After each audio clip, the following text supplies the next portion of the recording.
Durante este año seguiremos solicitando vuestra colaboración para conseguir potenciar aún más el valor de nuestra función entre las personas, en las compañías y la sociedad en general. Es por eso que las comunidades de conocimiento serán clave, creando proyectos en los que podamos compartir conocimientos útiles y facilitar el networking. Impulsaremos nuestra presencia en Zaragoza y el País Vasco. Avanzaremos con estudios que nos ayuden a orientar nuestras decisiones, como la 8ª edición del estudio de empleos más demandados de la mano de EUDE, el estudio de onboarding y outplacement en la empresa española realizado por Creo, la 2ª edición del estudio de retribución de los departamentos de recursos humanos gracias a EY. De la mano de nuestro Global Media Partner, RH Digital, coorganizaremos 2 de los eventos clave del sector, HR Innovation Summit y SBC Forum. Entre los asociados elaboraremos la ya 3ª edición del Libro Blanco del Bienestar y la Empresa Saludable. En colaboración con Workday, continuaremos con nuestro ciclo de diálogos AEDRH El Mundo que Viene, para anticiparnos al futuro en la medida de lo posible. Seguiremos implementando jornadas especializadas como las organizadas por la Comunidad Jurídico-Laboral, nuestro clásico Summer After Work, y estando presentes en eventos relevantes para los asociados como World Business Forum, Talent colaborando con Tribu, encuentros del talento digital con Futura Vive, HR Expo o Talentland en Málaga, entre otros. Desde la comunidad de experiencia del asociado continuaremos desarrollando las ventajas y beneficios de los asociados, como la plataforma AEDRH Exclusive, descuentos, etc. Puedes ser un mero espectador, compartir lo que hacemos, asistir a nuestras actividades, colaborar desarrollando un proyecto con nosotros, no importa. Lo que sí es seguro es que entre todos haremos cierto el espíritu de que somos personas que invierten en personas. Buenos días a todos. Bienvenidos al tercer Diálogos que organizamos este año. Un día complicado con la lluvia. Nos ha llamado algunas personas que se van a conectar o verán después el evento grabado en vídeo, y algunos que van a ir llegando pues, conforme la lluvia y el tráfico les vaya dejando incorporarse.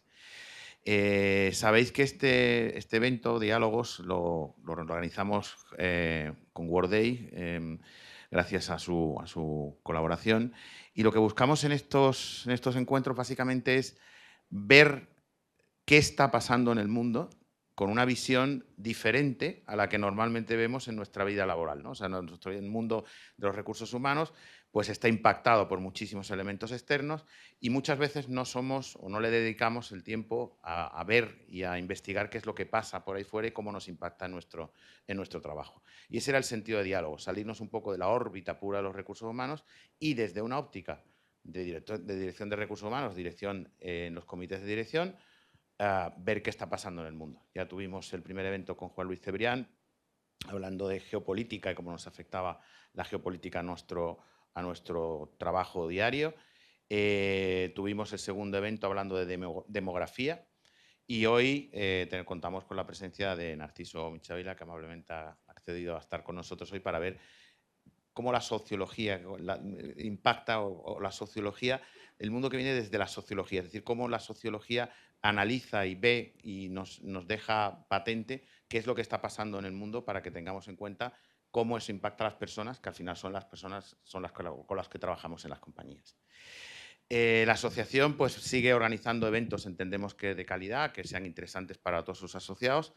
Este es, como digo, el tercer Diálogos del año, pero de aquí a fin de año quedan bastantes eventos todavía que se van a ir celebrando. El próximo es la semana que viene, el SBC Forum, que es el de Salud, Bienestar y Conciliación, que organizamos junto con RH Digital. Es el evento de referencia en materia de salud y bienestar en nuestro país. El 6-7 de noviembre, HR Expo en IFEMA, colaboramos con los organizadores en este evento, que es un nuevo evento dentro de los tantos que tenemos en recursos humanos y que promete ser bastante interesante y potente. Estamos también como colaboradores con WOBI en el World Business Forum, que es posiblemente el evento a nivel empresarial más importante que hay a nivel español y europeo, este año con la presencia de Mario Draghi, entre otros ponentes. Y luego hay distintos eventos que organizamos, pues la Comunidad Jurídico-Laboral tiene un evento el día 8 de noviembre, pero también hacemos eventos regionales, locales, focalizados en nuestros asociados en otras ciudades, que no solo sea Madrid. Tenemos el 28 de noviembre ya con el Instituto San Telmo organizado un evento en Sevilla, el 20 de noviembre tendremos otro en Barcelona y estamos terminando de cerrar la fecha para un evento en Galicia en diciembre.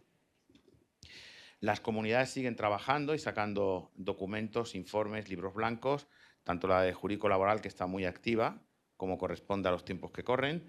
Talento y liderazgo está también trabajando en un documento específico sobre la situación del liderazgo en nuestro país. Innovación, insistiendo mucho en inteligencia artificial, y estamos trabajando en un documento que creemos que va a ser muy interesante. Y también diversidad, equidad e inclusión va a trabajar sobre todo desde el punto de vista de la ESG.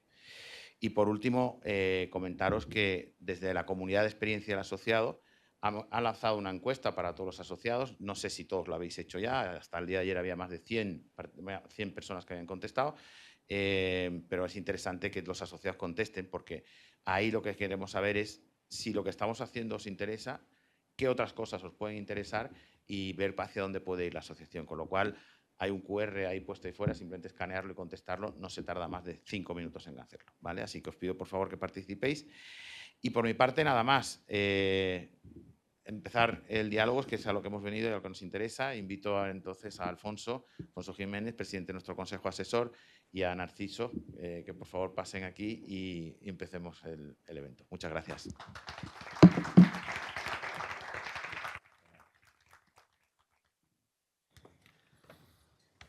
Muy bien, pues muchas gracias, Jesús.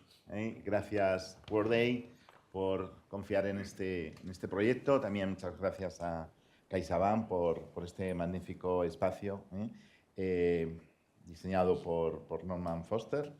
Y gracias a todos por haber vencido las resistencias para poder llegar. Y, como no, muchísimas gracias a Narciso por acceder a compartir este ratito con los directivos del mundo people, del mundo de recursos humanos en nuestro país, ¿no? Bueno, para mí, como lo fue en su día con Juan Luis Cebrián y con Rafael Puyol, pues es un honor presentar a una de las figuras, pues yo diría, más destacadas en este momento en lo que puede ser la sociología, la investigación pública, de la opinión pública en nuestro país, que es Narciso Michavila, que todos lo conocemos posiblemente por sus predicciones demoscópicas, ¿no? Desde el punto de vista de tendencias y intenciones de voto, etcétera, como presidente de GAT3, pero que hace más cosas, como también supongo que nos va a contar, siendo una de las empresas pues, líderes en este mundo de la investigación social, la prospección, en la política, el mercado. Él es doctor en sociología, creo que por la Pontificia Salamanca. La Complutense. La Complutense. Sí. Y máster en estadística también por también la de la Complutense. O sea, que de números sabe y de escuchar mucho, ¿no? Su trayectoria profesional es tremendamente variada y muy interesante. Inicia su carrera en el ámbito de las Fuerzas Armadas, desempeñando labores como oficial del Ejército, donde adquirió pues una profunda disciplina, capacidad de análisis, bueno, todo lo que pueden ser los valores de la milicia, ¿no? Llegó a ser comandante de artillería en la escala superior, en excedencia. Fue portavoz, como curiosidad, de la Brigada Multinacional Oeste en Kosovo en el año 2002. Es decir, que ha estado en misiones de adrenalina. Y fue durante su paso por las Fuerzas Armadas cuando comenzó a interesarse también pues, por el mundo de la sociología, la ciencia de los datos, y luego nos contará también en el diálogo pues, el secreto para ser el que mejor acierta el comportamiento del votante, ¿no? Como decía, hoy fue fundador y presidente de GAT3, una empresa de investigación de mercados, de prospección, y como decía, no solamente lidera un equipo de estudios de opinión, sino también pues, asesora a instituciones, a medios de comunicación con los que colabora y donde le habréis visto, le habréis leído, y pues a empresas también, como no, en comprender pues, cuál es el comportamiento de de las personas, de los grupos humanos, ¿no? En la sala sé que un porcentaje seréis también sociólogos, ¿no? De hecho, me consta por lo menos 2 de los que estáis por aquí, con lo cual sabéis de qué estoy hablando, ¿no? La compañía tiene sedes en Madrid y en Colombia, en Bogotá. Y bueno, pues sus análisis yo creo que todos los conocéis, ¿no? Pero son conocidos por su rigor, su precisión, su acierto, bueno, convirtiéndose pues, en una de las voces pues, más escuchadas, respetadas en los debates preelectorales especialmente. Pues me imagino que serán picos de trabajo importantes en esos momentos, ¿no? De hecho, la fecha la elegimos teniendo en cuenta momentos Valle, porque decía, no, si hay campaña en Cataluña, que hubiera opción de haber tenido, ¿no? Pues hubiera sido muy complicado, ¿no? Algunos medios que se hacen eco de sus predicciones pues son el ABC, Televisión Española, la cadena COPE, La Vanguardia, El Confidencial, y seguramente todos pues, en algún momento habéis escuchado a Narciso o lo habéis leído o habéis leído lo que ha dicho en otro sitio, ¿no? Como recientemente en los medios ha salido información sobre su intervención en el Senado de España respecto el tema de la capacidad de predicción del Instituto Público de Prospección Sociológica, que bueno, parece que no es muy fiable, ¿no? Luego podemos también hablar sobre ese tema, ¿no? Bien, hoy, por tanto, bueno, pues Narciso es una pieza clave pues, para comprender pues, las tendencias políticas en España, en el mundo, un referente para los medios de comunicación, especialmente en los momentos electorales, como decía, y yo creo que una de sus virtudes es el haber optimizado la metodología para transformar datos en información comprensible y útil, y eso, bueno, también aplica mucho a nosotros, a vosotros, como profesionales de personas que muchas veces se tienen datos, pero esos datos tienen que servir para que nos digan algo, para convertirlos en información y en capacidad de predicción, y todo ello para tomar decisiones.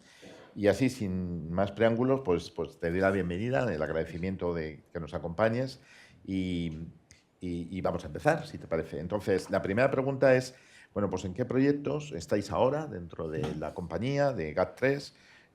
Y si alguno de esos proyectos puede tener alguna conexión con los profesionales que están aquí, con los directivos de recursos humanos, como miembros normalmente de los comités de dirección. Yo te diría que algunos, no todos, porque al final todo está relacionado. En todo caso, déjame agradecerte, Alfonso, Jesús, la invitación de la Asociación Española de Directivos de Recursos Humanos por la oportunidad de estar debatiendo. Después de las preguntas, pues me gustaría que podáis preguntar y en la medida de mis posibilidades responderos.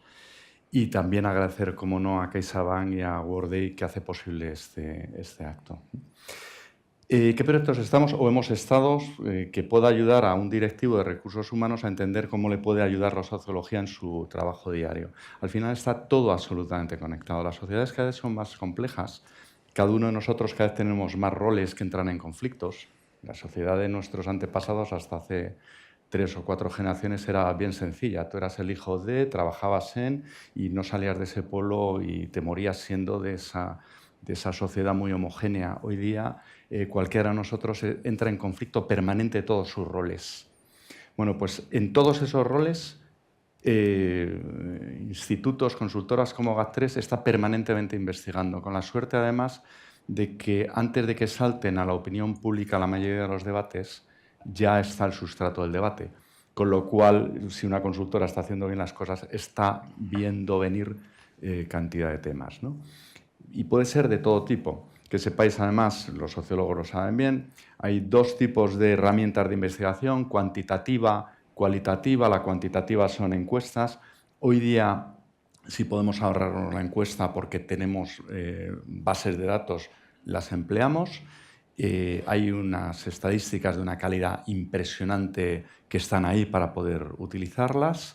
Vemos imágenes de vivienda, pues estamos haciendo estudios de vivienda, tanto grupos de discusión para ver los jóvenes cómo resuelven el problema de acceso a la vivienda, que es un problema de las grandes ciudades en todo el mundo occidental, o puede ser grupos de discusión el problema principal que tiene España, sobre todo en Canarias, que es la inmigración.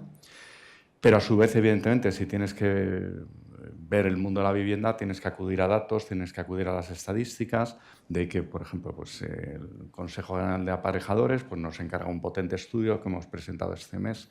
Podemos ver muy bien, más o menos, en qué tinglados se mueve una consultora como GAT3, viendo la punta del iceberg de los estudios, que es lo que aparece en la web, ¿no?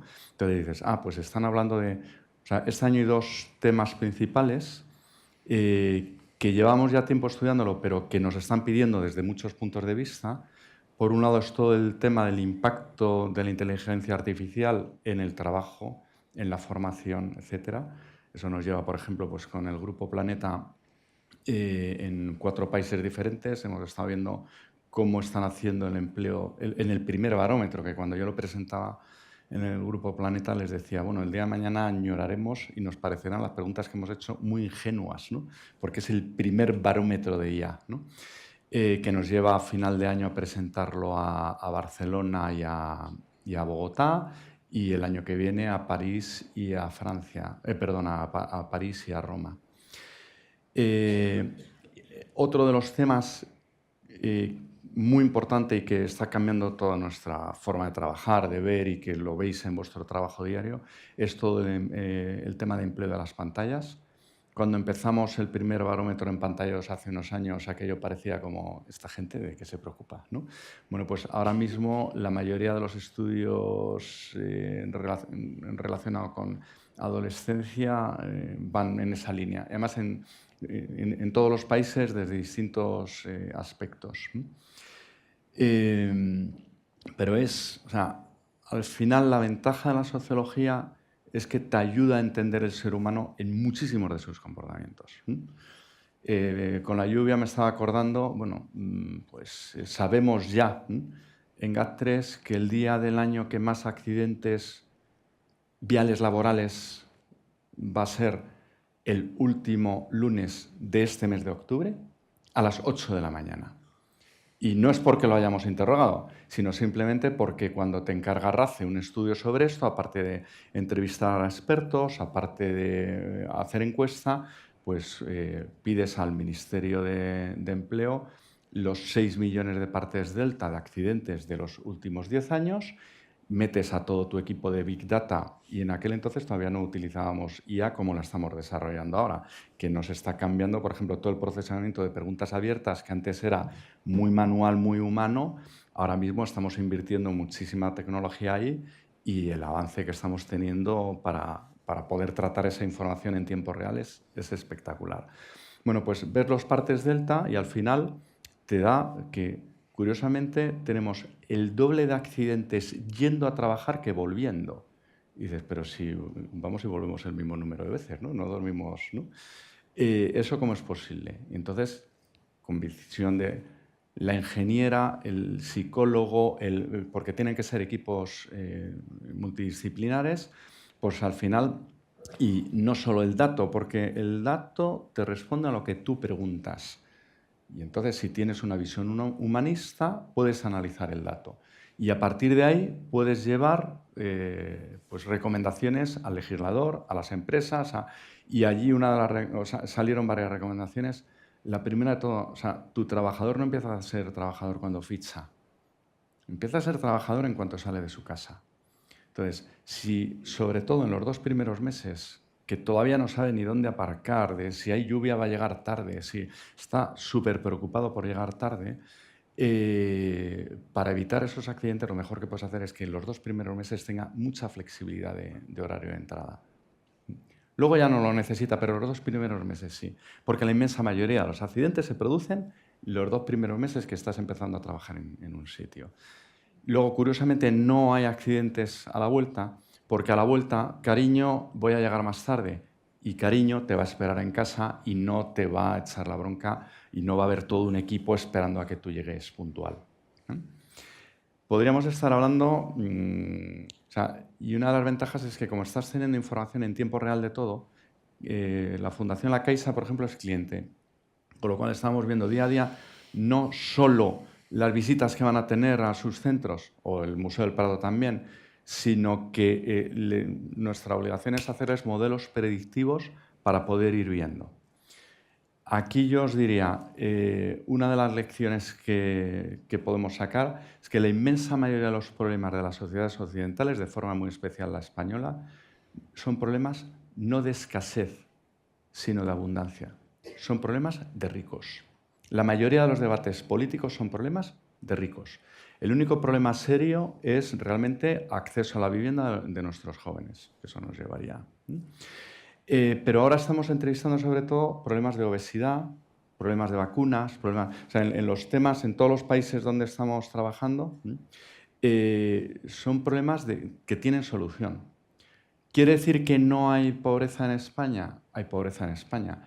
Hay pobreza infantil, no en Kenia, donde también este mismo año hemos hecho encuesta valores en 8 países, uno de ellos era Kenia, Filipinas, Reino Unido, España, con lo cual puedes tener una visión también muy global de que nuestros problemas, bueno, en cada barrio es diferente, pero no son tan diferentes como nos creemos. Pues hay pobreza infantil en España, pero no tiene nada que ver con los grandes titulares que siempre oímos que dice ¿cómo? Un 20% de la población bajo el umbral de la pobreza. Es un constructo estadístico. O sea, realmente el problema de España y de todas las sociedades occidentales hoy día, incluso del planeta, es más de obesidad que de pobreza. Y ahí podríamos estar pues, enumerando, pero al final lo bonito es que está todo conectado. O sea, ¿cómo resuelvo este tema? Bueno, pues es que... Y ahí podemos ir viendo ya en algunas de las... Uno... Si me alargo en las respuestas, tú... Yo te corto. Eso es.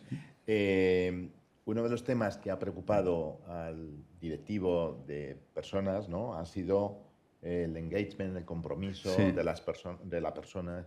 Y esto se puso muy encima de la mesa, sí, especialmente después, durante el COVID y después justo del COVID, ¿no? Que había habido mucha gente que había presentado la dimisión, ¿no? Y se hablaba de la gran dimisión, etc. Y luego han salido distintos estudios, ¿no?, internacionales sobre el grado de compromiso, que es clave, sobre todo en una economía de servicios. Pero quería preguntar, desde vosotros tenéis muchísimo dato de muchísimas cosas, porque estáis prospectando, pidiendo información constantemente, ¿no? ¿Qué nos podrías compartir como sociólogo sobre el mundo de la motivación en el trabajo y que a lo mejor pues, no es tan público? De toda esa información que tienes, ¿qué tiene que ver con el mundo del compromiso? Mira, hay dos reflexiones. Una, hubo unos años, todavía yo estaba en el ejército, entonces todo el debate en aquellos años 90 era que la profesión militar debía ser una ocupación, no debía ser algo vocacional, ¿no? Y entonces el gran empeño en aquel entonces era que uno se ponía el uniforme cuando llegaba al cuartel y dejaba el cuartel y era ciudadano misavila, ¿no? Llegó el COVID y lo que nos demostró es que todas las profesiones son vocacionales. O sea, si el camionero o la cajera que siguieron, o hicimos muchos estudios de farmacia, por ejemplo, si no hubiera salido esa vocación de servicio, el sistema social habría colapsado. Por lo tanto, es absurdo pensar que los distintos roles que pueden entrar en competencia, al final, pues uno deja de ser, no digo ya médico o militar, o sea, las profesiones más vocacionales, sino, pues eso, cualquier trabajo del tipo que sea. Que no, que uno ve la realidad, o sea, lo que siempre hemos dicho, si eres un martillo solo ves clavos, pues esto. Entonces, el gran mérito de los recursos humanos hoy día es ser capaz de respetar ese ámbito privado que no invada tu vida. En el tema de las pantallas, recomendaciones clarísimas, es, o sea, incluso a los altos directivos, hay que saber protegerles en su tiempo libre, porque si no descansan es imposible que luego puedan rendir. Desde luego en GAT3 eso, o sea, es a rajatabla, porque de hecho en el deporte sabemos muy bien que cuando el músculo crece no es cuando entrena, es cuando descansa. Y si el músculo que trabaja es el de la cabeza, es fundamental la desconexión. Y para eso, ¿vale? Esa es una de las reflexiones. Luego la otra, todos los que tenéis hijos, sobrinos, sabéis muy bien que la motivación de los jóvenes hoy día, y no digo ya del joven de 29, no, del hermano pequeño del de 29, que es que el de 29 no entiende a su hermana pequeña porque está viviendo en otro mundo absolutamente distinto. Lo tendréis sobre todo en compañías de servicios, que estaréis viendo de forma permanente cómo trabajadores que llevan muy poco tiempo, sin haber buscado ellos, haber hecho entrevistas, han ido a buscarles en LinkedIn. Y no han podido decir que no, porque están acostumbrados a, bueno, pues menor compromiso, y no hay, o sea, han cambiado de carreras, han cambiado de... Y por lo tanto, bueno, pues no hay ese compromiso que podía haber en la época de sus mayores. España y Bélgica éramos mercado laboral interno. Uno empezaba y terminaba en el mismo trabajo. En el ejército sigue pasando. Yo soy de los pocos de mi promoción, hemos cumplido 40 años de la jura, de los pocos que está en la vida civil. Cuando en los ejércitos anglosajones lo normal es que con 40 años ya todo el mundo deja su carrera de West Point ahí, y está en el mundo civil. Y de hecho, pues el funcionario español es muy raro que abandone su carrera de servicio público. Pero las nuevas generaciones ya no tienen nada que ver. Sin embargo, ¿qué está pasando? O sea, ese joven está menos comprometido y se va, pero ese joven a los meses está llamando para volver al mismo sitio, porque le habían ofrecido teletrabajo, le habían ofrecido unas condiciones, le habían dicho, y él, bueno, pues pensó, mucho mejor el otro sitio. Y cuando llega al otro sitio, resulta que de condiciones de teletrabajo, de condiciones salariales, de tal, como son tan jóvenes, pues, y están volviendo. Está pasando en España, os pasará seguro, y en muchos otros sitios. El joven, esto lo sabéis mejor que yo, hoy día no está pidiendo tanto ingresos, como un mínimo de estabilidad, eso sí. O sea, si están todavía en precario totalmente, están buscando algo de estabilidad que además les dé alguna opción de poder emanciparse y poder tener acceso a vivienda, que es el problema principal de los jóvenes ahora mismo, porque ¿dónde encuentran trabajo? Pues en las grandes ciudades, que es donde tenemos mayor problema de acceso a la vivienda. Sobre todo lo que están pidiendo es flexibilidad y buen ambiente, fundamentalmente. Y ahí la verdad es que eso es mucho más económico. Luego, en casi todos los estudios que hacemos, por ejemplo, cuando hacemos estudios de natalidad, que es el problema principal. Hoy de nuevo sale en los periódicos, ¿está subiendo la natalidad? No. Ha dejado de bajar, que no es lo mismo. O sea, claro, que no está mal, pero no está subiendo. Es que este año ha sido bisiesto, tiene un día más. Si tiene un día más, entonces, si resulta que hay un 0,36% más de días, pues evidentemente va a haber un 0,36% más de nacimientos. Por lo tanto, el titular es un poquito engañoso. Entonces, ¿estaba hablando de natalidad? Sí. El principal problema y la principal demanda de las mujeres trabajadoras no suele ser tanto. Hay que ver sitios, hay que ver edades, hay que ver, cada uno somos diferentes y tal, pero la gran demanda no suele ser económica, suele ser de conciliación. Y ahí, lo siento, o sea, podemos decir, no, es que somos iguales, no somos iguales.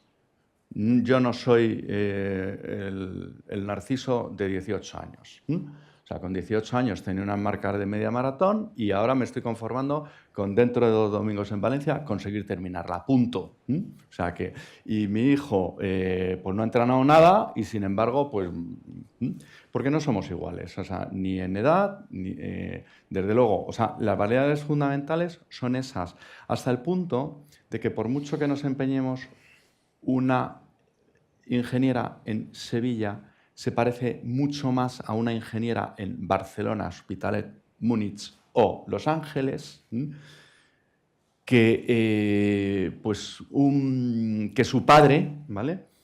Y no digamos ya que su abuelo, que a lo mejor vivía en un pueblito rural no sé, de Iowa, ¿vale? Ya que... Muy bien. Otro de los temas que está de moda y que evidentemente todos los comités de dirección están analizando es el tema de la inteligencia artificial. Y también en la asociación hemos tenido intervenciones en algún momento sobre el impacto de la inteligencia artificial sobre la gestión de las personas, ¿no?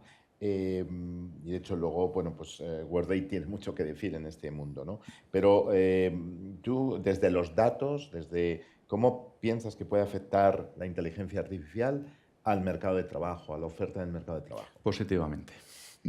O sea, volvemos de nuevo a tener yo muchos mensajes que oigo es a mí me da miedo la inteligencia artificial. Pues a mí no me da ningún miedo. A mí la inteligencia que me da miedo es la humana. Habiendo nacido en un siglo con los millones de muertos que hemos tenido, las decisiones humanas que hemos ido tomando, las decisiones que a día de hoy está habiendo, echarle la culpa a una máquina. Entonces, es verdad, bueno, ahí hay un libro que recomiendo, está traducido al castellano, es del año pasado, Mustafa Suleyman. Muy bien escrito, se ve que hay un periodista ahí escribiendo, pero se ve que no está hecho por un académico. Está hecho, este hombre fue el que desarrolló la primera empresa, no sé si era Deep Blue, y está hablando desde su experiencia, la ola que viene, Mustafa Suleyman. Yo coincido con él en que la inteligencia artificial, como está pasando con todo el desarrollo biotecnológico, como nos pasó antes con la energía nuclear, ya nos desmonta el mito de la Ilustración de que cualquier avance científico es de por sí positivo para la humanidad, y no tiene por qué serlo. O sea, en ese desarrollo tecnológico tiene que haber una labor de contención. Pero es imposible que el legislador haga una labor de contención si no la conocemos y si no la empleamos. Mi recomendación personal en el día a día de cualquier trabajador hoy día es que vuelva a los básicos, que es lo que estamos viendo en todos los estudios que estamos viendo en tema de uso de pantallas, es decir, volver a escribir a mano.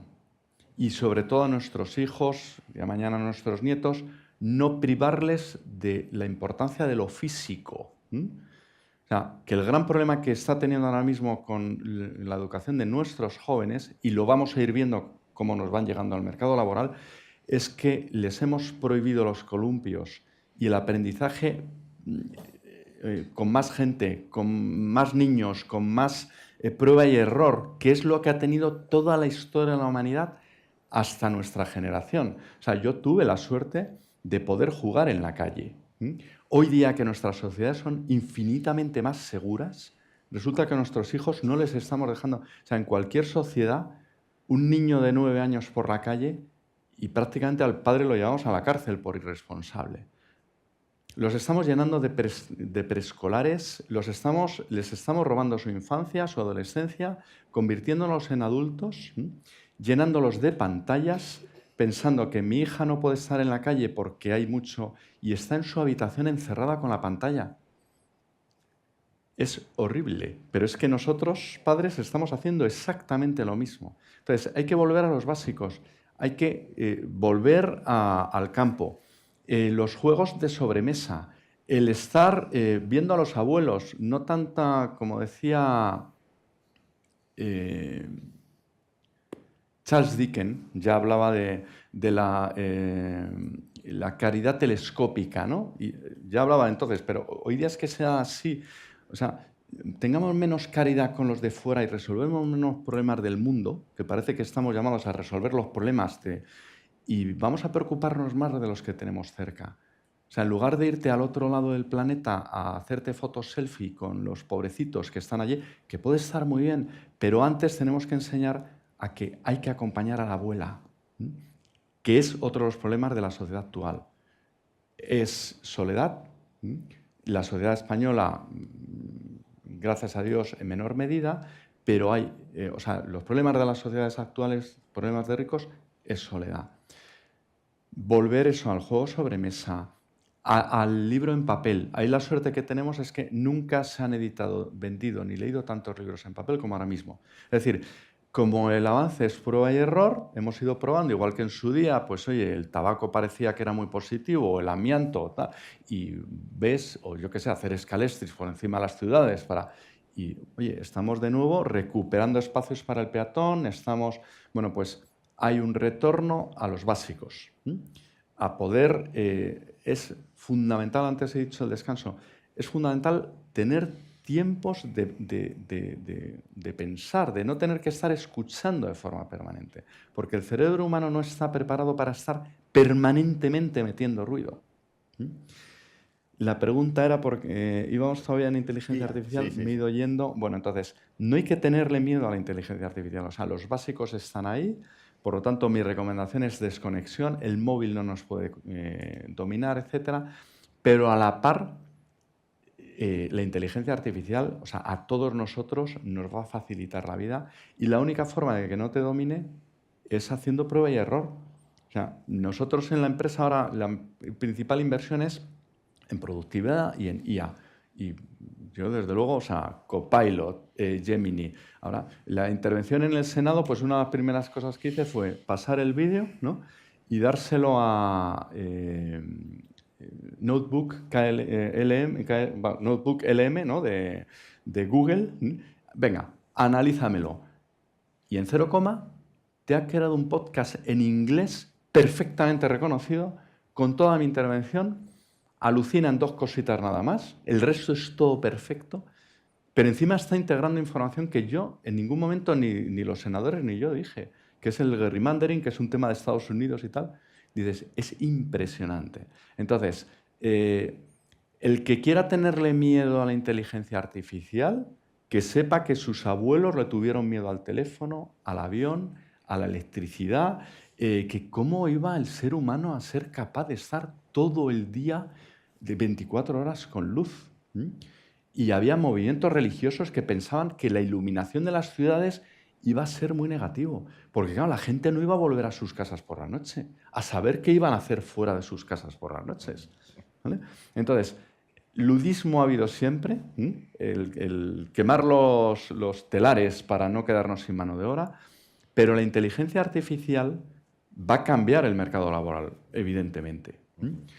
Pero va a permitir mantener el sistema. Es decir, si no fuera por toda la digitalización, toda la inversión en tecnología, con la demografía que tenemos en el mundo occidental, no habría dinero para pagar nuestras pensiones. O sea, el sistema social va a poder seguir, gracias al avance tecnológico, la lucha contra el cambio climático, que es otro de los retos clave, la vamos a vencer, como siempre, gracias a la tecnología. Y ahí... Otro campo. Otro campo, ¿vale? Muy bien. En las crisis... ¿Me estoy alargando mucho? No, vamos ¿No? bien, vamos bien. En las 2 últimas crisis, la del 2008 y la posterior de la pandemia, la política, los políticos han reaccionado con sobreregulación. Sí. En el caso del 2008, una sobreregulación, llamémosle más financiera, sobre bancos, compañías de seguros. La última, ha habido una vomitona en materia laboral, porque ya no solamente es el Ministerio de Trabajo el que te dice lo que tienes que hacer, sino que pues, otros ministerios, ¿no? Pues igualdad, tal, te aplican temas que vienen de sostenibilidad. Entonces, bueno, como ha dicho Jesús, en la asociación tenemos una comisión que analiza todo lo que es este marco. Mi pregunta es, tú que te preguntan a ti los políticos, ¿no? ¿Son conscientes del exceso regulatorio que luego se tiene que soportar aguas abajo por parte de las empresas y que tienes que adaptar pues, desde el registro de tiempos hasta bueno, pues, los planes de todo tipo, ahora que sí vamos a tener que tener los planes del LGTBI? Es decir, ¿el político es consciente de las consecuencias de sus decisiones regulatorias hacia abajo? ¿Están preocupadas por ello o les da igual? En el modelo democrático actual hay 2 problemas. Es que tenemos, a mi juicio, exceso de legisladores, en el caso de España de forma muy especial, porque tienes la capa de legislación europea, que legisla, luego la estatal, la autonómica, la local, y yo creo que menos el presidente de la Junta de Vecinos, ¿no? Bueno, también, seguro que se inventa normas, ¿no?, que nos afectan a todos. Entonces, claro, si hay mucho legislador, ¿qué es lo que hace? Resolver los temas legislando. ¿Hay que legislar? Sí. De hecho, en la crisis anterior, uno de los problemas que hubo fue precisamente por poca regulación. No en el mundo de los seguros, que funcionó bastante bien. O sea, en el caso de España, el mundo de los seguros o del transporte en carretera o de la farmacia son modelos de éxito porque el legislador, la administración, ha dejado a la iniciativa privada funcionar, pero con unas reglas más o menos claras, ¿vale? El mundo financiero, sin embargo, de forma muy especial en Estados Unidos, pues fue quitar todas las trabas y de repente, pues, nos habíamos ido en el lado de no legislar. Ahora mismo, evidentemente, o sea, hay exceso de legislación absolutamente contradictoria y lo que es peor, no es que haya mucha legislación, es que inseguridad. O sea, es que irte a unas nóminas en marzo, nosotros, o sea, yo ayer mismo, nos llega a la Seguridad Social lo que tenemos que pagar por la subida del SMI, ¿no? Que le afecta a algunos puestos de trabajo en el call center por efecto retroactivo. O sea, ¿cómo puedes hacer presupuestos para todo el año? Entonces, ¿cuál es el gran problema? Que en nuestras asambleas legislativas, porque la profesión política cada vez es más dura, más sacrificada, es un juego de suma cero donde se lo están jugando todo y todo su equipo. No se lo juega él haciendo una oposición, no, es que se lo juega él y todo el equipo que está con él.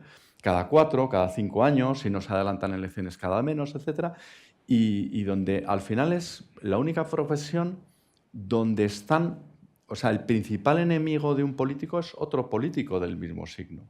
En el resto de los sectores, a mí, o sea, si le va bien a las encuestas, a mí me va bien. Y si a mí me va bien, le va bien a mis competidores. No es un juego suma cero. Entonces, eso ya Peter Meer en el 2013 dijo, ruling the vacuum. O sea, es que cada vez tenemos políticos que toman menos decisiones de tipo político, cada vez hay más polarización, etcétera, etcétera, y cada vez se dejan llevar más a golpe del debate público que hay. Que de repente, pues hace unos años hay varias muertes por exceso de alcohol de jóvenes. ¿Qué hace el político? Pues caliente rápidamente, hay que legislar esto. Entonces, la suerte que tenemos en GAT3 es que hay veces que es el propio político el que te pide, pues ayer mismo con una administración, hoy estamos muy preocupados, todo el tema de drogas, tal, y entonces haces la investigación, le das los resultados y puede legislar con mucho más conocimiento social sin dejarse contaminar por los titulares o por el debate que haya en ese momento y tal, ¿no? Pero luego hay muchas veces que son también las propias asociaciones diferentes y muchas veces es un estudio del contrario. Es decir, lo mismo estás haciendo estudios sobre la importancia de las renovables y cómo puede ayudar a tal, y luego tienes también, nos encargan otros estudios de cómo determinadas renovables impactan negativamente en el campo, ¿vale? Y entonces nuestra obligación siempre es pues ofrecer esa imagen fiel sobre todo de lo que piensa la gente y ayudarles a encontrar el punto de equilibrio.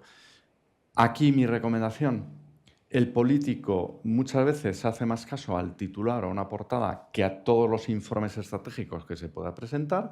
Por lo tanto, en los debates que tengáis, donde, o sea, es que realmente, o sea, esto... De hecho, nosotros, por ejemplo, estamos trabajando ya con CEO y con AVE, con la asociación de... Porque hay algunos debates que dices, es que si tú no estás presente en la opinión pública, al final, evidentemente, o sea, preguntar de, ¿está usted a favor de subir el salario mínimo? Por supuesto. ¿Y a favor de la semana de 4 días? Perdón, y de 2 días, ¿no? Claro, ya que me lo pregunta, ¿no? Pero la gente no es tonta, es decir, si le explicas bien los temas, si le dices, oye, y le explicas bien qué impacto positivo y negativo puede tener el salario mínimo, ya no es a golpe de el 80% dicen que, ¿no? Nos decía el profesor Puyol en el último desayuno de este tipo que tuvimos que uno de los movimientos demográficos globales era el que se producía del campo a la ciudad, que había una concentración cada vez mayor en todo el mundo, en el mundo de las ciudades, ¿no? En España también está ocurriendo. Podríamos decir que hay distintas Españas y que ven el mundo del trabajo distinto ¿Tú consideras pues los que trabajan, los que están en una pequeña ciudad, en una provincia, los que están en una gran ciudad como puede ser Madrid? ¿Hay diferencias? Entiendo que sí, pero si nos puedes comentar. Sí, a ver, yo desde el punto de vista laboral, los dos primeros, si hiciéramos un análisis de conglomerados, ¿no?, de clúster, el primero que me saldría es profesiones manuales, profesiones sector servicios cuello blanco, ¿no? A ver, los resultados de Estados Unidos, que podemos luego hablar de, que estaremos allí con NTN en la cadena colombiana, pues vamos a cubrir para el público de toda Latinoamérica desde Washington el seguimiento de toda esa semana, ¿no? Entonces, para mí ahora la variable fundamental es esa, y esa te lleva mucho al origen de nacimiento, es decir, nuestros hijos, los que hemos nacido en España, en Europa, pues queremos que nuestros hijos vayan a la universidad, sean todos catedráticos, que no hagan profesiones manuales, etcétera, pero queremos seguir teniendo una sociedad donde nos traigan los paquetes a casa, ¿no? Y entonces, ¿eso qué nos está cubriendo ahora mismo? Pues los nuevos españoles que vienen de fuera. La suerte que tenemos en España, en la mayoría de los sitios, no Cataluña, porque en Cataluña primó la integración en el catalán, y entonces, oye, pues tienen otra población que no es la que puede haber en Madrid, por ejemplo, o en Valencia. Tenemos la enorme suerte de que la inmensa mayoría de la inmigración o bien es rumana, que tiene bastantes lazos similares a los nuestros, o bien es latinoamericana, bueno, y si ya son venezolanos, ya ni te cuento, porque es de una élite. Ese tipo de población se integra súper rápido, no está creando problemas de convivencia. De nuevo, ¿qué ve el sociólogo que no? Pues que la inmensa mayoría de los mitos sobre inmigración son falsos. No es verdad que estemos en la época de la humanidad con mayor inmigración. Será de los que vienen a Europa. Pero es que hace un siglo había muchos más europeos yendo a las Américas o a la India. El porcentaje de población que ha nacido fuera de sus fronteras es del 3%. Es verdad que hay un problema de presión migratoria en Italia, en Canarias, etc., pero bien abordado es perfectamente asumible. Y es más, la inmigración aporta al sistema económico y social muchísimo más de lo que... y de nuevo se me va la pregunta original, que era, Alfonso. Ciudad. Ah, sí, bueno, entonces, primero, manual,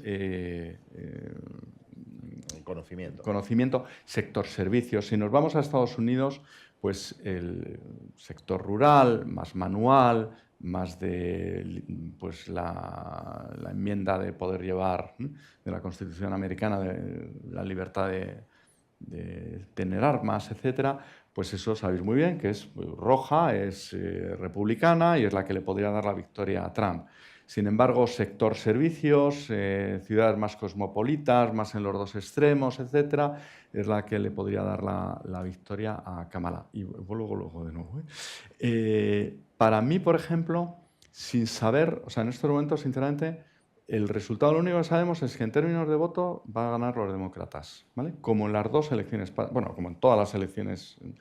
En términos de electores no está claro, porque es que ni siquiera sabemos en Pensilvania qué va a pasar, que para mí es la clave, ¿no? Más allá de si gana un modelo de sociedad o otro, para mí está ahí en juego y veremos si gana un modelo de medios de comunicación u otro. Porque los demócratas no dejan de ser un formato convencional del siglo XX, evolucionado, pero no deja de ser un apoyo de Hollywood y de los medios de televisión tradicionales, y sin embargo los nuevos partidos, y ahí Trump ha sido nuevo en ese sentido, hace 8 años ganó gracias a las teles, con Twitter lo que conseguía no era seguidores, era muchos GRPs en las televisiones, pero es que ahora mismo ya está cambiando entero. O sea, y para mí, ahí luego viene el análisis posterior, porque eso influye no solo en el voto, que lo hemos visto aquí en España, lo hemos visto en muchos países. El partido más votado en Austria, FPO, es un líder que no hace mítines y no da apenas ruedas de prensa. Y sin embargo tiene una potencia en las redes impresionante. Pero es que eso lo vemos en Mercadona. Que mucha gente se cree que lo de la piña ha sido que se le ha ocurrido a Mercadona.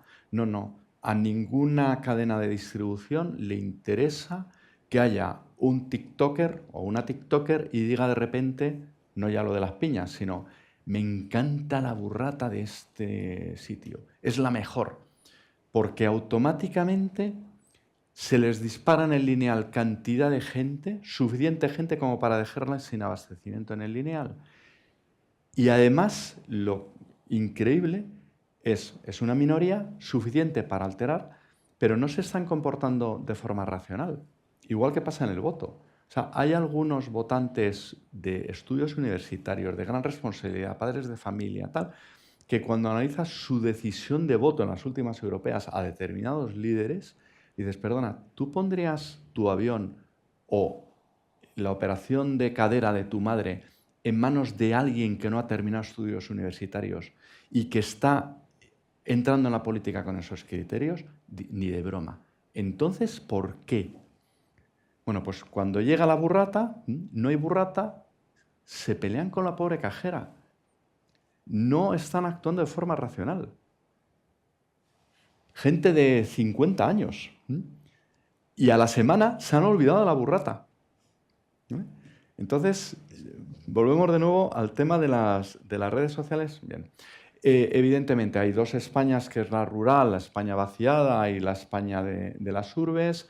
Con la globalización vamos a que cada vez va a haber más concentración en las grandes urbes y que el gran problema que va a tener Sevilla, Vitoria, Barcelona, Madrid, etcétera, etcétera, es precisamente el tema de acceso a la vivienda, ¿no? Muy bien, al principio comentaste las diferencias de pensamiento, las diferencias sociológicas en función de la edad. ¿Puedes profundizar un poquito los seniors, los jóvenes, cómo piensan, en qué se diferencian? Cómo piensan y cómo consumen y cómo ven la vida y cómo... y además, siempre decíamos que las generaciones venían a ser unos 15 años más o menos, ¿no? En sociología. Pero es que se están acortando cada vez más porque como todo cambia de forma cada vez más rápida... Y sinceramente, o sea, los jóvenes que van a entrar en el mercado laboral dentro de 5 años, es que creo que no somos ni conscientes de cómo se están formando, porque son las primeras generaciones que se van a ver formados sin haber tenido un contacto físico con muchas cosas. O sea, no van a saber escribir, ¿no? Es que pues, el pobre chaval de Córdoba que va a Sevilla y de repente toda su vida pasa por el móvil, se queda sin batería y se le ha desconectado la vida. Y entonces el pobre lo único que se le ocurre es subirse a la catenaria de un tren, ¿no? Entonces,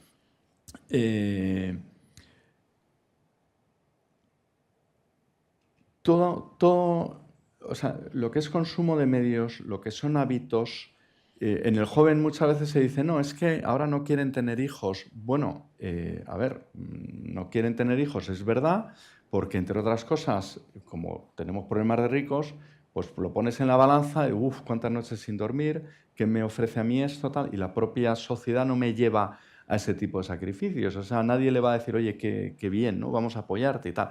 Al revés, si es que ha llegado un punto en el que parece que el embarazo es una enfermedad. O sea, no, perdona, o sea, es que si no hubiera estado embarazada, así hasta, no sé, 13.000, no, bueno, no sé cuántos millones de humanidad, ¿no?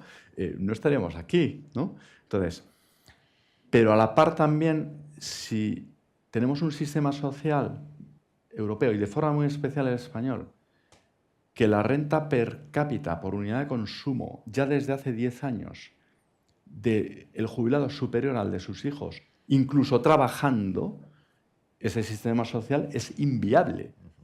O sea, es que ahora mismo, y tenemos casos concretos, o sea, yo ahora lo puedo, en una directiva de GAT3, oye, que cobra muy por encima de lo que puede estar cobrando cualquier otro, tal, bueno, pues tiene una vida, precisamente por falta de acceso a la vivienda, tal, cuando sus padres tienen la hipoteca pagada, porque como el 85% vivimos de hipoteca, ya está pagada, cuando se jubilan tienen la garantía seguro de tener una pensión, cosa que si hubieran ido al paro, a lo mejor a los 2 años se han quedado sin paro y no pueden sacar a sus hijos adelante, tienen el inserso, y les hemos garantizado que las pensiones, como es lo que da votos y lo que quita y pone gobiernos, pues eso siempre se va a revalorizar. España es, después de Holanda, el segundo país de la Unión Europea donde las pensiones son más altas en relación a los ingresos. Y encima, como no explicamos las cosas, nos creemos, no, es que tengo derecho, me lo he ganado con mi trabajo. No, no, hombre, haz matemáticas. Yo hice matemáticas. Cuando dejé el ejército dije, a ver, claramente, como me corresponde vivir hasta esta edad por probabilidades y a mí me interesa como autónomo societario cotizar el máximo. Porque mis hijos me van a pagar mucha más pensión de la que he podido pagar yo durante mis 40 años de cotización. Entonces, al final estamos creando un sistema social que está hiperprotegiendo a los que la pensión hay que protegerla, al mayor hay que protegerlo, pero no puede ser que los menores de 40 años hoy día vivan muchísimo peor que sus abuelos, porque entonces luego no les pidamos que tengan hijos. Comentabas que en Estados Unidos es bastante frecuente el que personas profesionales del ejército pasen a lo civil. Sí. De hecho, yo conozco algún gurú en el mundo, precisamente del mundo people, que han estado en la Marina, etcétera, ¿no? En España decías que en tu promoción prácticamente eres el único, ¿no? Puede ser que en el Ejército del Aire haya una excepción con... Sí, porque pasan a las líneas. Sí, eso es. Sí, eso es muy... Pero, ¿qué cosas de tu pasado militar crees que son aprovechables para el mundo empresarial y si hay alguna enseñanza en el mundo militar que puede ser útil para el mundo de las personas? Esa pregunta me resulta más fácil que este año, a principio en febrero, fui a la Academia General Militar, que fue mis orígenes, ¿no?, en Zaragoza, y me hizo especial ilusión porque estaban todas las promociones en el salón de actos, ¿no?, una conferencia sobre el uso de datos para la decisión, ¿no?, en toma de decisiones. Y estaba Leonor, ahora está en Marín, y una de las alféreces me preguntó qué ha aprendido del mundo civil que le hubiera venido bien al militar. Dije, pues déjame que lo piense. Entonces ahí ya tuve que darle una vuelta. La que me haces es mucho más fácil, ¿vale? O sea, del ejército que aprendí, por un lado, la importancia de la selección. O sea, el ejército le da mucha importancia a los procesos objetivos de selección. Cuanto más objetivos son los procesos, muchísimo mejor. A la formación, no es un tema de ahora, o sea, ya desde Guillermo de Orange, ¿no? O sea, y a una formación continua. Todo el tiempo que pierdes formando a la gente y además en un tema importante. Y eso lo he aplicado además en GAT3. Sobre todo, que es otro de los temas, en el ejército aprendes muy bien que el puesto más importante no es el del general, es el del soldado. Y el general come después de los oficiales, el oficial come después de los oficiales, y si no ha comido la tropa, el oficial no come. ¿Vale? Mi tesis doctoral de eso fue el soldado profesional. Nosotros las encuestas de voto en cualquier país solo las hacemos telefónicas, humano a humano. No hemos conseguido dar con la tecla todavía de hacer, y eso que la mayoría de los estudios que hacemos ya son online. Cuando empecé con esto, ya desde el 2006 que pedí la excedencia, me puse a analizar cómo funcionaban estas cosas. Otro tema importantísimo, la importancia de la tecnología, o sea, invertir muchísima tecnología.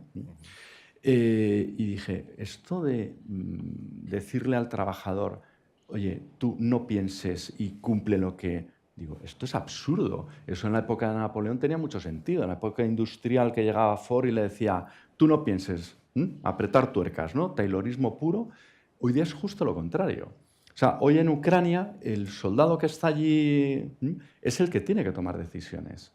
Y hoy día no hay ningún sector, ninguna empresa donde no haya gran responsabilidad del trabajador. O sea, muchas de las grandes crisis que hay en una empresa son por puestos de gente que en principio no tenía mucha responsabilidad.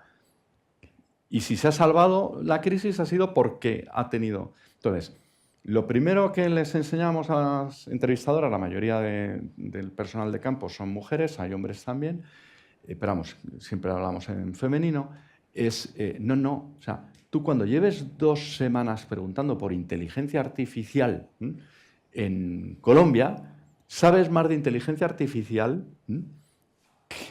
que la mayoría de los...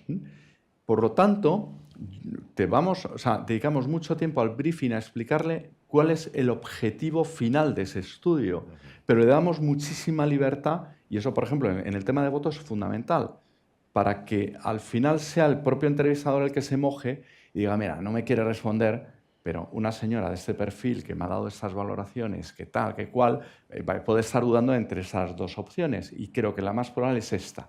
¿Vale? En el siguiente se equivocarán en otro sentido. Todo eso a nosotros nos ahorra una cantidad de tiempo luego absurda, académica, de modelos estadísticos y tal, que dices, pero si la información te la tiene que dar el humano que está. ¿Vale? Entonces, yo creo que bueno, y por supuesto ejemplaridad. Y la importancia también de que en el mundo actual, ese punto de locura, de riesgo, de decir, o te la juegas, o sea, cada noche electoral te la estás jugando. Pero...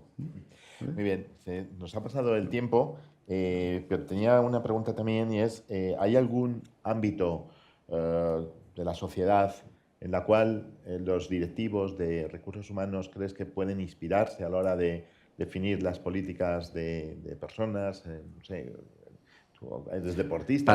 Para no llevarlo a mi ámbito militar, pero el mundo del deporte. O sea, tenemos la suerte que las sociedades occidentales hoy día, en lugar de pelearnos en las trincheras, con la excepción de Ucrania, pues toda nuestra adrenalina la soltamos en los campos de fútbol o de béisbol o de fútbol americano, de lo que sea, ¿no?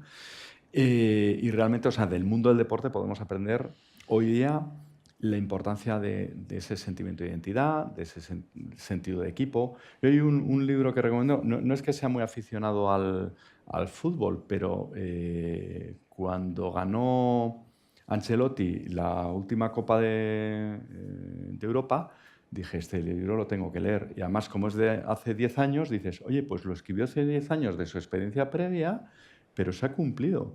Liderazgo tranquilo. O sea, hay distintos...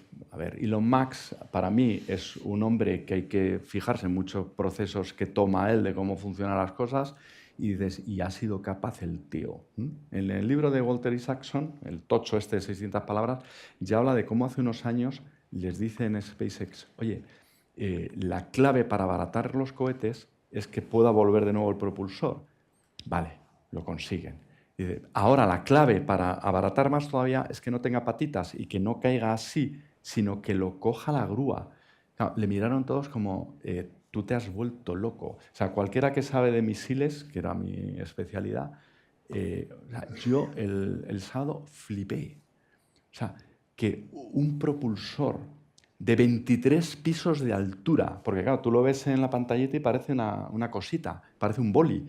No, o sea, es este edificio multiplicado por 3 de alto, lanzarlo al espacio, que vuelva de nuevo y que caiga de nuevo en su sitio, es espectacular. Bueno, dicho esto, de él habrá que aprender muchas cosas y tal, pero yo creo que de cómo gestionar equipos humanos me quedo con Ancelotti, ¿vale? Muy bien, ¿vale? muy bien. No quiero terminar sin que nos hables un poquito de la sociología política española. Nos has hablado de Estados Unidos. Estamos en España en una situación un poquito de crisis institucional, con mucha tensión, mucho enfrentamiento. ¿Cómo está calando esto en el ciudadano? A ver, tenemos una suerte, y es que hay crisis institucional y política, no es exclusiva solo de España. Es verdad que se están rompiendo barreras, y yo pues tampoco voy a utilizar este foro precisamente para ser más. En el Senado hablé muy claro y hablaré siempre muy claro. O sea, porque además creo que la independencia es fundamental, y cuando se superan determinadas líneas hay que decirlo. Pero tenemos una gran suerte, y es que la situación social no tiene nada que ver con la situación del año 2008. donde hubo viernes de febrero de 2012 que había 6 millones de parados y había mucha gente pasándolo muy mal. Sin embargo, ahora lo sabemos muy bien, o sea, la situación social está bastante contenida. Es verdad, y yo ahí, ahora los premios Nobel, ¿no? Acemoglu y Robinson, por cierto, Robinson casado con una colombiana, Jane Robinson, Angélica Bautista, en sus análisis, ¿no? De por qué fracasan los países, la importancia de las instituciones. Y aquí, yo que soy siempre muy optimista, creo que al final, cuando pones las instituciones tan en tensión, también desarrollas anticuerpos. Y los propios trabajadores de cada sitio dicen, mira, o sea, tengo que proteger lo mío de este tipo de... Y por terminar, la polarización que podemos ver en la mayoría de los países democráticos es una polarización fabricada desde la élite. Porque cuando tú no puedes ofrecer gestión, lo que ofreces es crispación. Cuando puedes ofrecer resolución de problemas, lo que estás buscando es precisamente que haya cuanto menos problemas y menos crispación, mejor. Pues nos quedamos con estas palabras optimistas y positivas y agradecerte, como hice al principio, el habernos acompañado en esta sesión de la Asociación Española de Directores de Recursos Humanos. Muchas gracias.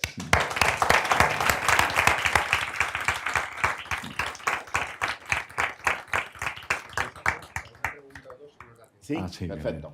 Me quedaba ya un poco...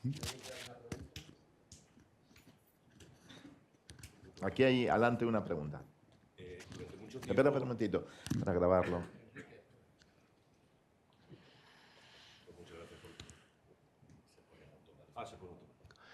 Durante mucho tiempo hemos hablado en recursos humanos de la incorporación de Big Data, del análisis de datos dentro de la empresa para conocer todo lo que está pasando, para conocer hasta el último punto.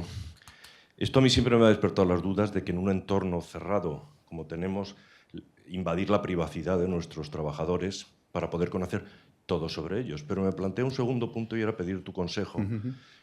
Porque mi impresión es que cuando tú observas en una empresa y queremos observar el comportamiento de nuestra gente, ellos cambian su comportamiento para decir lo que nosotros, lo que entienden que nosotros queremos hacer. Si tú tuvieras que decir cuál es el mejor modo y qué áreas, muy resumido, verías en una empresa que te parecen críticas para conocer cuál es el estado de nuestra gente y qué medio utilizarías. Porque las encuestas y tal me parece, quizá en un entorno más colectivo, pues puede que sean más neutrales, pero en el entorno de una empresa tú... No, pero, o sea, te quedarías asombrado de... o sea, es verdad, ¿no? El principio de indeterminación de Heisenberg con los electrones pues se cumple en sociología. En el momento que tú intentas investigar algo, ya estás alterando esa realidad. O sea, la realidad absoluta no la vas a conocer jamás. Pero es impresionante la cantidad de información que obtienes y además, en cuanto tú empiezas a preguntar al trabajador, hay un tema fundamental. Y es que el trabajador dice, me están escuchando. Ahora, si vas a escuchar para no implementar luego ninguna medida, entonces no preguntes, ¿vale? O sea, si al final va a ser ordeno y mando, mejor no preguntes. Pero si de verdad estás viendo cuáles son los puntos de dolor, yo te diría, bien, la encuesta está bien y tal, pero nosotros nos encargan muchas veces entrevistas en profundidad. ¿Y por qué no las hace la propia empresa, el propio medio de comunicación, la propia organización, la administración y tal? Precisamente para garantizar que hay un anonimato. Para que el que está preguntando sea un profesional y luego todas las respuestas, nosotros el análisis, el diagnóstico, tiene que ser anónimo. No puedes decir, pues mira, es que este está pensando muy mal. No, ¿vale? Entonces, la entrevista en profundidad a puestos clave os da muchísimas pistas. Y luego, si es pues, muchos trabajadores de tal, los grupos de discusión. Y hoy día, además, si tienes dificultad para poder reunirles físicamente, los focus online están funcionando muy bien. Y luego ya, efectivamente, viene la encuesta, ¿no? Como todo, mi recomendación es que si no tenéis a alguien que sepa hacer bien de encuestas, como mínimo, aunque la hagáis vosotros dentro, pero que os asesoréis. O sea, el orden de las preguntas, el no machacar permanentemente a la gente, el ir a tiro hecho, el saber que a lo mejor hoy día con preguntas abiertas lo trabajas con IA y automáticamente te dice pues, el tipo de caldo de pollo, y por qué te interesa ese caldo de pollo y no otro. ¿Vale? Vale.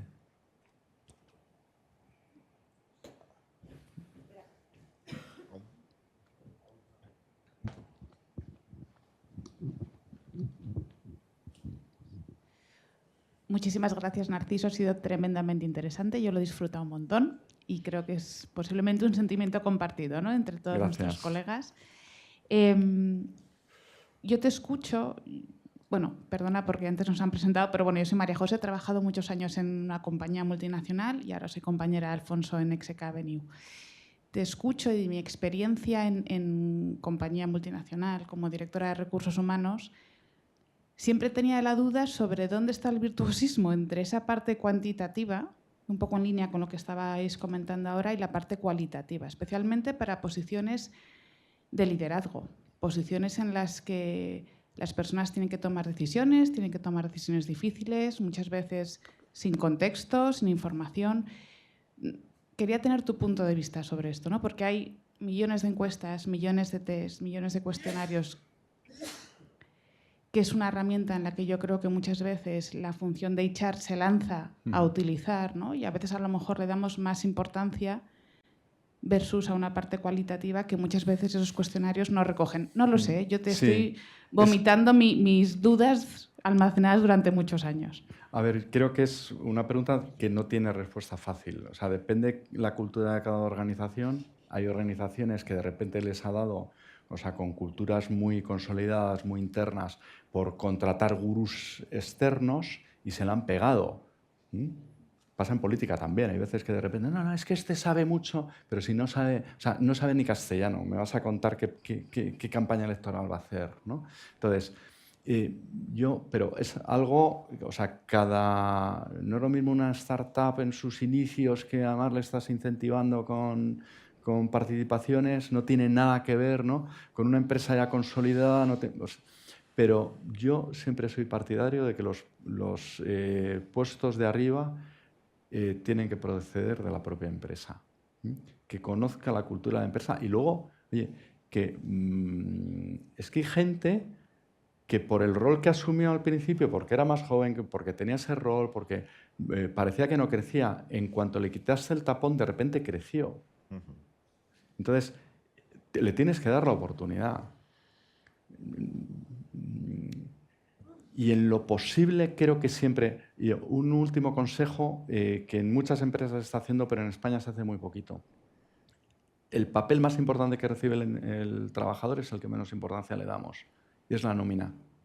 Como no hay ninguna cultura financiera en España, lo sabemos por muchos estudios, la gente no tiene ni idea de qué es la seguridad social, qué es cotizar, qué es tributar, cuánto se lleva Hacienda, cuánto se lleva la seguridad social, qué derecho de paro tiene, ¿vale? Entonces, en la medida que podáis dedicar tiempo a explicarle al trabajador su nómina y, sobre todo, que en la nómina aparezca el coste laboral de la empresa, que en muchas nóminas no aparece, porque el propio trabajador no lo va a ver como coste laboral que el empresario está teniendo. No. Está viendo, yo cobro N, pero en realidad estoy produciendo N con 1.6 N, ¿vale? Entonces, y explicarle que efectivamente que el bonus que hay a final de año, si no es tanto como te han prometido en el bruto, no es un problema de la empresa, es un problema, oye, de nuestro sistema tributario y tal, ¿no? Entonces, el dedicar tiempo, ya que le formamos sabiendo el Pleistoceno o sabiendo el románico y terminan carreras incluso de ADE y luego no saben ni interpretar, no saben ni sus propios derechos como trabajador, creo que es fundamental, porque a la medida que el trabajador conozca sus derechos va a poder rendir mejor y además poner en la empresa lo que es responsabilidad de la empresa y poner fuera de la empresa lo que no es responsabilidad de la empresa. Muy bien, pues muchas gracias otra vez. Pasamos para la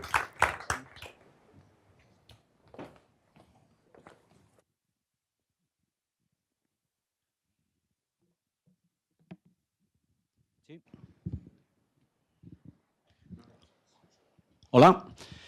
Buenos días a todos y un placer, Narciso, escucharte. Muchísimas gracias, Jesús, Alfonso, al resto de la Junta de la Asociación Española de Directores de Recursos Humanos por contar con Workday.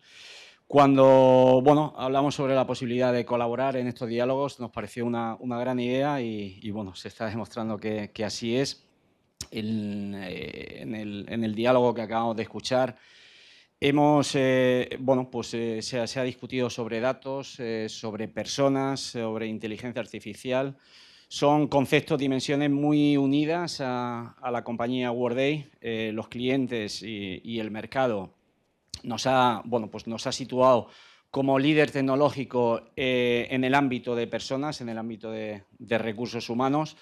En concreto, se ha hablado mucho sobre el dato. En Workday creemos en el dato de calidad. El dato de calidad nos da información muy valiosa. Esa información se convierte en conocimiento y nos permite tomar decisiones importantes para la compañía.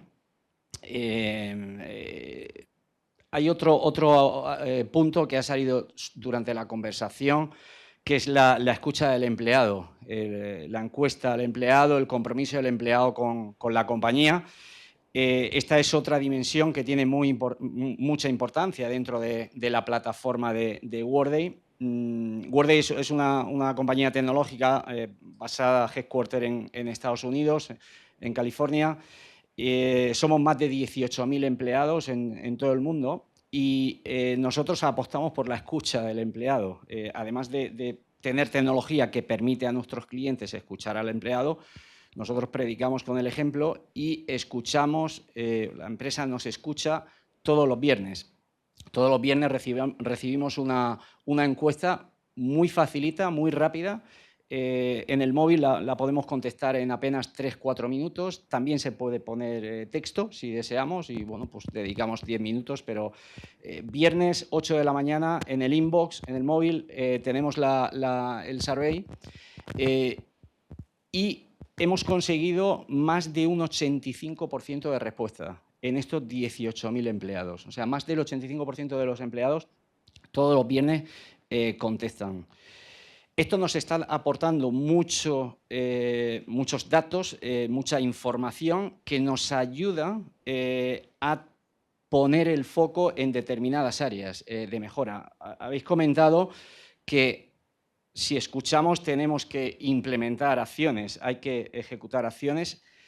Efectivamente es así, pero una de las cosas que hemos aprendido nosotros es que si el empleado se siente escuchado, casi lo valora más que las acciones que ponemos en práctica. Obviamente, todas las empresas no tienen la misma cultura. Es complicado pasar de una encuesta al año o cada 2 años o cada 6 meses a una encuesta semanal, como nosotros tenemos. Nosotros somos una empresa todavía bastante joven a nivel de, tenemos 20 años de historia y el empleado, la edad está todavía por debajo de 40 años. La edad media de nuestros empleados y todo esto, el hecho de ser tecnológica y que esta misma tecnología nosotros la vendemos y la ponemos en clientes, pues nos ayuda a tener esa adopción y sobre todo también hablamos de inteligencia artificial, pues la inteligencia artificial, una vez que coge estos datos que nosotros capturamos todos los viernes, nos ayuda a poner el foco. O sea, el foco no es el mismo para toda la compañía. El foco puede ser uno en Estados Unidos y otro distinto en España y otro distinto en Alemania. E incluso ya no solamente a nivel geográfico, sino a nivel de departamento. O sea, nos ayuda la tecnología a decir, oye, si te focalizas en estas 3 áreas, vas a ayudar a tu equipo y vas a tener un retorno. Los recursos que invertimos vamos a conseguir un mejor retorno. Por terminar, también hemos hablado de inteligencia artificial. En Workday, de la misma manera que creemos en el dato de calidad, porque tenemos más de 70 millones de personas utilizando la plataforma, creemos en la inteligencia artificial responsable. O sea, y para nosotros, inteligencia artificial responsable es aquella que no va, el objetivo principal no es sustituir al empleado, sino es ayudar al empleado. O sea, nuestra tecnología y todo lo que aplicamos de inteligencia artificial en nuestra plataforma no toma decisiones por parte del empleado, sino que ayuda al empleado a tomar mejores decisiones. Y, por supuesto, va en el camino de ayudar hacia una mayor transparencia, hacia una mayor diversidad, eliminando cualquier tipo de sesgo y, por supuesto, garantizando la protección de datos. Poco más, un apunte, Jesús hablaba de muchos eventos y antes de comenzar decíamos, oye, podíamos estar todo el día de eventos. Solo os comento sobre uno que tendrá lugar el 10, 11 y 12 de diciembre en Ámsterdam. Es el evento más grande a nivel de directores de recursos humanos que va a tener lugar en Europa. Tenemos el placer de organizarlo nosotros y nos acompañarán más de 4.500 directivos, principalmente europeos. Y no solamente, pues, obviamente es un evento en el que damos a conocer nuestras soluciones, damos las novedades, como en todo evento a día de hoy de una tecnológica se va a hablar mucho de inteligencia artificial aplicada a personas. Es un evento excelente para desarrollar el networking y hablar con cualquier director de personas de cualquier multinacional, de cualquier industria. Estáis invitados y, oye, muchísimas gracias a la organización.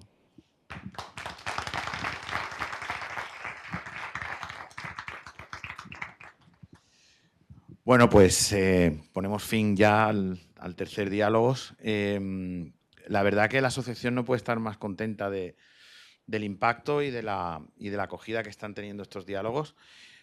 Siempre hemos apostado por eventos de calidad que nos sirvan y nos aporten. No hacer eventos porque sí, sino que tengan un sentido y que sean útiles en nuestro trabajo día a día. Y creo que hoy es un ejemplo muy evidente de que este tipo de eventos consiguen ese objetivo. Así que ya empezamos a preparar los del año 2025, donde esperamos mantener el nivel, que va a ser muy complicado porque personas como Narciso no es fácil conseguir que vengamos, y es un lujo que yo sigo animando a todos vosotros que vengáis porque son eventos de nivel y de impacto y que nos aportan, ¿no?, a todos. Nada, muchísimas gracias, os espero en los próximos eventos que organicemos en la asociación y, por supuesto, abiertos a cualquier sugerencia que nos queráis hacer. Siempre estamos para intentar que sea el asociado el que nos diga qué es lo que le interesa y cómo podemos servir desde la asociación a ese interés. Muchísimas gracias y nos vemos en la próxima. Hasta luego.